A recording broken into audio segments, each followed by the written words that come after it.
Hello friends and welcome to this video on Authentic English, and in this video we'll talk about the poem The Spider and the Fly, which is a poem by the English poet Mary Howitt. Okay, published in 1828. So it's a fable. It's a poem that uses animal characters in it, okay, which have human-like qualities. The poem is a fable, one that was primarily written for children. So it was primarily written for children. It's written in a very easy manner, and I think that none of you are going to face any trouble understanding it. The poem talks about how a spider tricks a fly into its web through the use of flattery, greed, and seduction. Okay, so what happens in the poem, that there are two characters, the spider and the fly. Okay, so now the spider wants to eat the fly. So the spider wants to, kind of trick this fly into its web. So it uses flattery, it uses greed and seduction to trick the fly into its web. The fly initially says, no, I'm not going to come into your web, I'm not going to come into your web. But when the spider, flatters this fly a lot, the fly finally enters the web of the spider and the spider eats the fly. So this is what is told in the poem. The fly is enticed by the spider's words, enters its web, where ultimately the spider kills the fly. So this is what happens, that through deception, okay, by lies and deception and through the use of flattery, the spider is able to eat the fly. Okay, the poem is like a warning to the readers to beware of people who use flattery to convince us to do things that shall cause us harm. Okay, so this poem is like a warning to the readers, especially the children, that they should not pay heed to anybody who is flattering them. Okay, somebody is telling you that you look so good, you should try this and you should come visit me. They might be there to cause you harm. Okay, so this is the main theme of the poem. We are going to go through this poem line by line, and there it's going to be clearer. Okay, so let's begin. So as I told you earlier, the spider is trying to bring this fly into its web so that it can eat it, and the fly says, no, I'm not going to come into a web, I'm not going to come to a web, again and again. But the spider is adamant. The spider keeps flattering the fly, keeps offering him things. So finally the fly enters, and then the spider eats the fly. So this is what happens in the poem. Will you walk into my parlor? Said the spider to the fly. It is the prettiest little parlor that ever you did spy. The way into my parlor is up a winding stair, and I have many pretty things to show you when you are there. Oh no, said the little fly, to ask me is in vain, for who goes up your winding stair can never come down again. So it begins by the spider asking the fly to come into its parlor, okay, to come into its home or its web. Okay, so will you walk into my parlor? Said the spider to the fly. The spider asked the fly if he would like to come to its house. It is the prettiest little parlor that ever you did spy. So the spider begins to entice the fly, begins to lure him. It is the prettiest little parlor that ever you did spy. So the spider says to the fly that my parlor is the prettiest that you will have ever seen. My parlor is very beautiful, you should come in once. Okay, so this is a very typical way in which people lure us into doing things to bring us our own harm. Okay, they are going to advertise to us in a way that seems very lucrative. Okay, we think that no, this is so. Whenever somebody is trying to do something like that, it is said in the poem, you should use your mind. You should think that no, there can be something wrong. The way into my parlor is up a winding stair. Okay, and I have many pretty things to show you when you are there. So this winding stair is such an eerie thing. Okay, it can imply that that the place is going to be kind of what shall I say, the place is going to be kind of eerie, the place is going to be kind of hard to come out of, because the way into my parlor is up a winding stair. Okay, one can feel already trapped by these words. The way into my parlor is up a winding stair, and I have many pretty things to show you when you are there. Okay, so you can see how the spider is luring the fly, that I'll show you many pretty things once you are there. Okay, but right, the fly is not stupid. The fly is aware that he is luring me. So the fly straight away says, oh no, said the little fly, to ask me is in vain. Okay, don't ask me to come to your parlor, I'm not going to come there, for who goes up your winding stair can never come down again.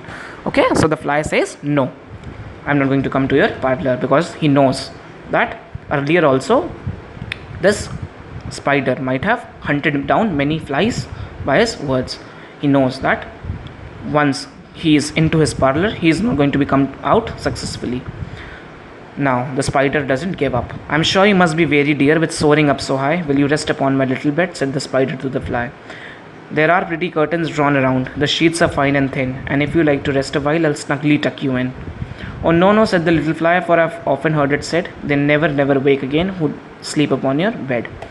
Now this spider again says that you must be very tired of, flying up so high. You can rest upon my bed if you want. There are pretty curtains drawn around, okay? See, again, he's advertising about his parlor, that there are pretty curtains in my parlor, okay?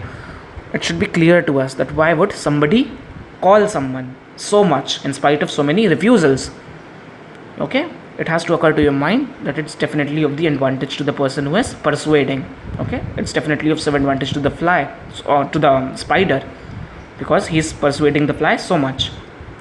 So there are pretty curtains drawn around. The sheets are fine and thin, okay? So you can see how the spider is, kind of luring the fly. The sheets are fine and thin, and if you like to rest a while, I'll snugly tuck you in, okay? This can be a forewarning that I'll kind of, never let you out. I'll snugly tuck you in, okay? If you want to rest, you can come to my parlor. Oh no, no, said the little fly, okay? The fly refuses again. Not those who sleep on your bed may never come out again. Said the cunning spider to the fly, dear friend, what shall I do to prove the warm affection I've always felt for you? Now the spider is trying to make the fly seem guilty, that what should I do to make you realize, to make you believe that I have always loved you, that I have always, felt affectionate for you. Okay, what shall I do? Tell me, what shall I do to make you feel that way? So the spider is so cunning. The spider is, straight away lying.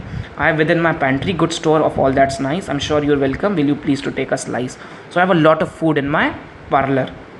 If you want to, come, you can take a slice of what the food, okay, of the food. Oh no, no, said the little fly, kind sir, that cannot be. I've heard what's in your pantry and I do not wish to see. Okay, so the fly says, no, I know what's in your pantry. Probably the pantry of the spider contains other flies and other insects that the spider might have killed. So the fly says that I don't want to come to your parlor. Okay, I know what's there in your pantry.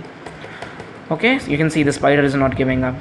Sweet creature, said the spider, you are witty and you are wise. How handsome are your gauzy wings, how brilliant are your eyes. And now the spider begins to, praise the fly, flatter the fly. Sweet creature, you are witty and you are wise.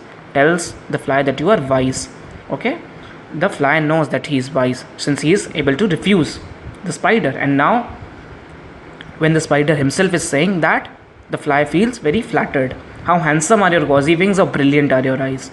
Okay, so the fly says, you look so handsome and your eyes look brilliant. I have a little looking glass upon my parlor shelf. If you step in one moment there, you shall behold yourself. If you want, you can come to my parlor and you can see yourself in the mirror that I have in my parlor. Okay, so he praises the fly and asks him to have a look at his beautiful self. I thank you, gentle sir. Still, now you can see the change in the behavior of the fly. In the last 3 paragraphs, he was saying no, no, no, no, no, no, no. And now the fly has changed his tone. I thank you, gentle sir, for what you're pleased to say. Okay, the fly is, getting caught in the snare that this spider has set, and bidding you good morning. Now I'll call another day. So she says that she'll go and she'll come some other day. But now the tone has changed. She says thank you, and she's very pleased by what the spider had to say. The spider turned him round about and went into his den, for well he knew the silly fly would soon be back again. Now mark the word silly. Okay, the spider knows that the fly is kind of trapped into my web and that he'll come back again. So he turns into his den. He returns to his den. So he wove a subtle web in a little corner sly, and set his table ready to dine upon the fly. So he goes into his den, weaves a nest. Okay, so he creates a web there and sets his table ready. Okay, might have sets his table ready to dine upon the fly. He knows that the fly is going to get caught. Okay, he knows that the fly is going to come into the parlor and I'm going to eat it. The spider is so clever and so bad. Then he came out to his door again and merrily did sing, come hither, hither, pretty fly, with the pearl and silver wing. Your robes are green and purple. There's a crest upon your head. Your eyes are like the diamond bright, but mine are done as lead. Now the spider is, demeaning himself in front of the fly to make him feel superior, to make him feel more amazing and beautiful. Okay, he's using outright flattery, to fulfill his evil plan of eating the fly.